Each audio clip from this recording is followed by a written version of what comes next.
La viande est bien choisie. Le panier de la ménagère a beaucoup dépéri.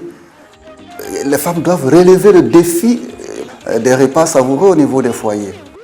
Je dépense peu et puis je gagne beaucoup en termes de goût. On ne pense même pas aux conséquences, aux inconvénients. Est-ce qu'il y a des conséquences? Le résultat, c'est que mon repas est doux. Le tchéboujen, le ndolé ou le biokosse, ces repas ont en commun un ingrédient de base, le cube bouillon. Son usage est devenu banal et quasi systématique pour la cuisinière ivoirienne. Pourtant, sur Internet, circulent des articles appelant à bannir les cubes et bouillons des cuisines. Les exhausteurs de goût divisent les consommateurs. Nous, ça nous a ouvert l'appétit. Le géant historique des cubes et bouillons a joué la carte de la transparence. Il nous a ouvert les portes de son usine, située en zone industrielle de Yopougon. En cuisine, voilà ce qu'on nous apprend sur la composition de leurs cubes. Les ingrédients qui sont communément utilisés pour la confection de nos bouillons. Le sel iodé, le glutamate de sodium, pour rehausser le goût des épices, du curcuma, qui va nous servir d'épices et aussi de colorant. On va rajouter l'amidon, comme liant, sans quoi nous ne pourrons pas avoir la forme tablette ou la forme cube. Deux ingrédients retiennent notre attention, le sel et le glutamate de sodium dont la présence et surtout la proportion alimentent les polémiques. Les teneurs en sel contenues dans nos produits varient entre 40 et 60%. Cependant, nous nous sommes engagés à réduire cette teneur de 30% d'ici 2020 selon les recommandations de l'OMS. En Côte d'Ivoire, un organisme est chargé de veiller au respect des normes en vigueur. Et ces 12,5 grammes doivent être répartis dans un cube.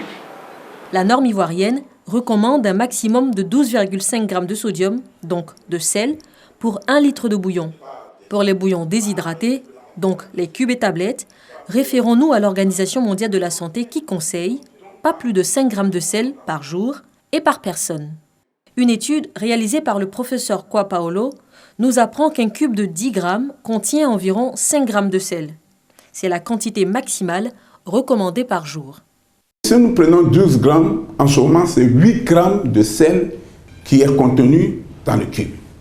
Et si nous ramenons à la ration alimentaire, ça fait 80%. Ce n'est pas le cube entier que la ménagère doit prendre, mais plutôt soit un quart ou la moitié. Un seul repas de notre savoureux garba national contient plus de sel que prescrit, sans compter les autres aliments consommés dans la journée. Un excès qui, au fil des repas et des années, se révèle nuisible pour la santé.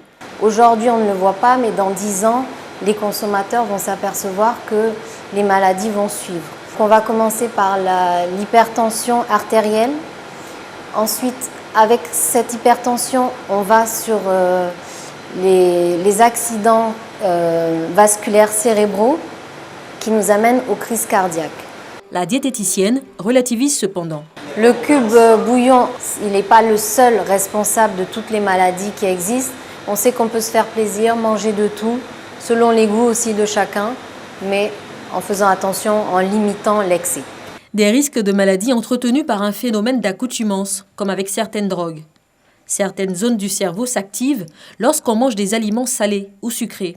La répétition de ce processus neurochimique pousse le consommateur à rechercher toujours un peu plus de sel ou de sucre. Second ingrédient des exhausteurs de goût, objet de polémique, le glutamate de sodium, appelé goût umami, la 5e saveur primaire. On lui reproche de provoquer obésité, hypertension ou diabète. Le fabricant local se défend. Le glutamate seul n'a pas d'inconvénient sur l'organisme, n'a pas d'inconvénient sur la vie. Mais en toute chose, il y a une dose. Et la dose fait 15,800 kg qu'il ne faut pas dépasser par jour. Et je ne vois pas quelqu'un en train de consommer 15 kg de glutamate. Ce n'est pas possible. Pour faire valoir ses arguments commerciaux, Ajinomoto s'adresse aux femmes, son cœur de cible. Ce matin, une vingtaine de commerçantes visitent l'usine. En 2 ans d'activité, le fabricant japonais a quadruplé sa production. La demande est forte sur le continent. 1 tonne de glutamate de sodium permet de produire 1000 tonnes de cubes et bouillons. Près de 30 000 tonnes de cubes d'assaisonnement sont consommés chaque année en Côte d'Ivoire. Le secteur génère 90 milliards de francs CFA de chiffre d'affaires, à 75% détenu par le principal producteur. Une bonne santé financière que n'affectent pas vraiment les nombreuses controverses sur les exhausteurs de goût. Études et contre-expertises se multiplient, mais aucun organisme de sécurité alimentaire n'a jusque-là émis un avis clair et définitif sur la dangerosité du glutamate de sodium. Comme avec le sel, c'est l'excès qui nuit. Mais si vous avez toujours des doutes, vous pouvez faire comme Olga, ménagère à Dabou. À la place de je mets oignon, j'écrase oignon bien assaisonné avec adjuvant bien, je mets dans la sauce. Même la personne qui mange, même si on ne lui a pas dit qu'il n'y a pas de cumin, la personne ne croit pas. Pour donner du goût à ses plats, la mère de famille utilise les bonnes vieilles recettes de grand-mère. C'est bon même.